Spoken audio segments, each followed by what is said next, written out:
মিশ্রণ মিশ্রণ কি? মিশ্রণ এটির অধিক বিভিন্ন উপাদানের সংমিশ্রণে যা পাওয়া যায় তাকে মিশ্রণ বলে। উদাহরণ: ঝালমুড়ি, শরবত, খিচুড়ি ইত্যাদি মিশ্রণ। খিচুড়ি কীভাবে মিশ্রণ হয় আমরা দেখব।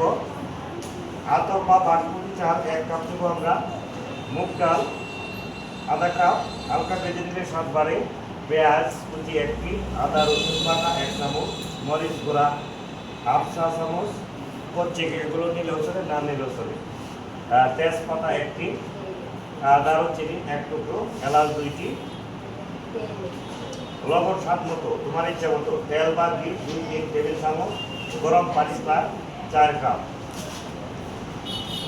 খিচুড়ি যে একটা মিশ্রণ, এই উপাদানগুলো কয়টা উপাদান আমরা পাইছি? 11টা উপাদান দিয়ে কি হচ্ছে খিচুড়ি হয়েছে। তাহলে খিচুড়ির মধ্যে 11টা উপাদান আছে, এই জন্য খিচুড়ি একটা মিশ্রণ।